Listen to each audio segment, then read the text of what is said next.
guys, Ash here coming at you today with a really fun strategy variation on the mass bowler attack. Now obviously bowlers are totally ruling the game right now, but today I hope to show you a new fun variation using heal spells as well as 2 golems. And the format we're going to use for today's episode is I'm going to show you a couple replays, we'll cover the strategy keys and tips with Jay, and then after that I'll hop into the game live and do a couple live attacks against random villages in the clan via the friendly challenge feature, and we'll just kind of talk about what goes through your mind as you're executing one of these raids.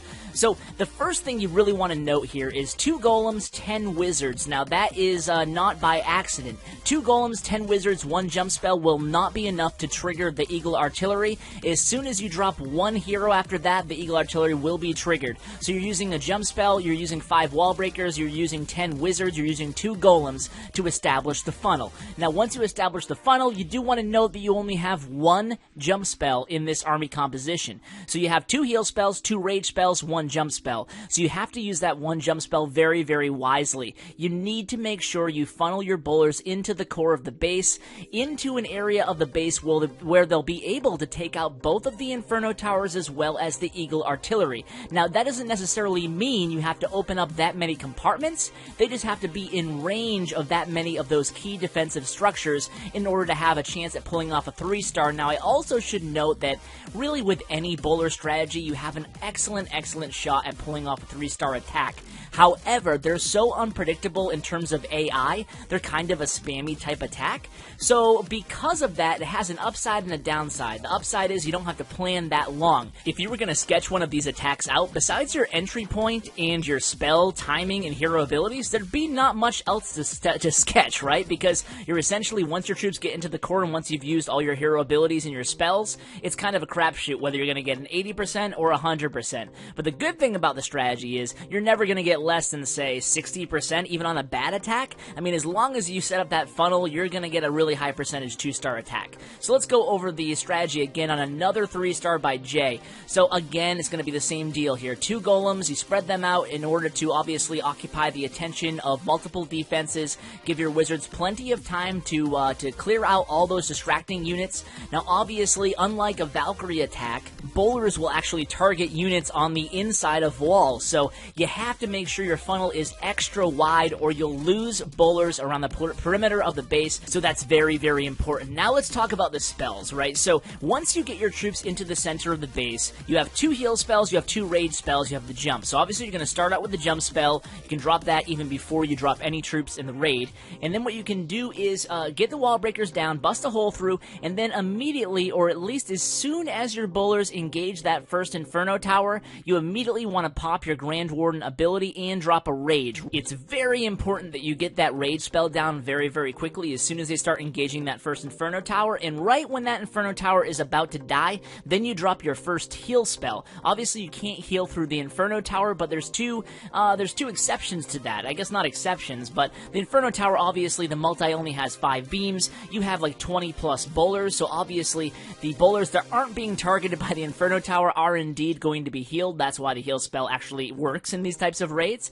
And number 2, even more importantly, when that Inferno Tower is just about to die, you'll have about a 4 or 5 second, in most cases, a downtime where you're able to go ahead and heal your bowlers back up to full health before they engage the second Inferno Tower, and then you're just going to repeat the process. So now I'm live now in game. I'm going to attack this village by fog. It's not maxed out, but I just wanted to give you an idea of what goes into the thought process when choosing where to attack from and how to attack. And I'm going to start out with a Queen Walk. You note that Jay actually used 2 healers and he deployed those healers right after the bowlers. Me, I still like starting out with a Queen Walk. It's just so much easier to manage a funnel when you're starting out with a Queen Walk against the base like this. So you can see there's a really obvious entry point for my bowlers and golems in the core of the base, and that's right around that western Inferno Tower. That jump spell right over there is going to allow me to access the Eagle Artillery, the Queen, and ultimately the other Inferno Tower as well. So I'm starting my Queen Walk up here. Everything's looking fine with my Queen.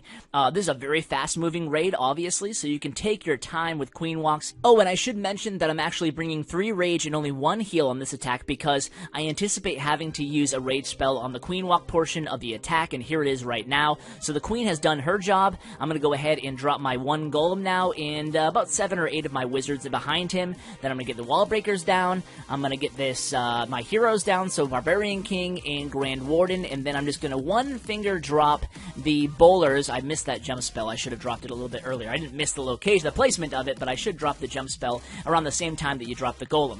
So now you can see here, I popped the Barbarian King ability. Immediately after I dropped the Eternal Tome, I had already placed one of my rage spells down. The first Inferno Tower is down. I'm going to drop my second rage spell right in the core here, and then as soon as I get close to that Inferno Tower, there it is, I'm going to drop my heal spell. You can see the bowlers not being targeted by the Inferno Tower have been healed, and everything is looking absolutely fine right now. Oh boy, my queen is really low on health. What's she doing?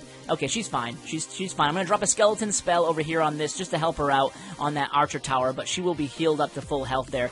Even if she died, I'm pretty sure the bowlers would finish the job, especially against the non-max point defenses here remaining on the board. A little baby cannon, cute Fog, cute baby cannon there, and an archer tower as well. I feel bad for Fog. I keep beating him up in these replays post-update because I am hanging out in Clash with Ash. Usually my main clan is Red Elite, but I flip-flopped my Town Hall 9 and my Town Hall 11 account just because they could use some heavier bases in Clash with Ash clan. And for whatever reason, Fog always seems to be on. Maybe he's just always on. He's the leader of Clash with Ash, by the way, so huge shout out to Fog. But he always seems to be on when I am, so for all these replays, it seems like, not all of them, but certainly a good deal of them, I feel like I'm beating up on poor Fog, so huge shout out to him. Let's go ahead and just put any Town Hall 11 base.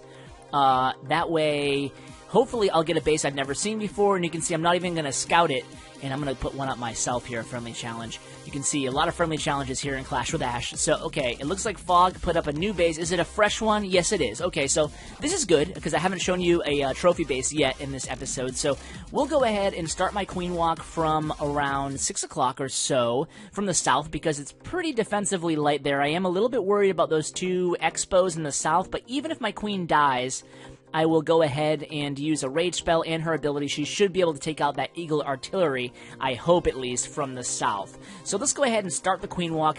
On the north, on a base like this, these bowlers will absolutely tear through it. Honestly, I think I could 3-star this base, this layout, without even having to use the queen at all, to be honest with you.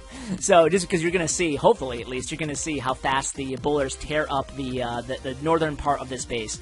So let's sneak in some more wall breakers here, give the queen a path to the core a little bit, or to the eagle artillery at least. And as soon as those expos start targeting my queen, I'll drop my rage spell, and then I'll just keep an eye on her health in my troop bar, and then I'll see. I'm going to leave her alone over here, and then let's start the main portion of this attack here. So I'm going to drop my golem. I'm going to drop all my wizards behind, make sure I have that funnel set up. Let's go ahead and drop a couple golems on the, bowlers on the perimeter here, just to make sure they dig a few units deep into those outlying structures. Perfect.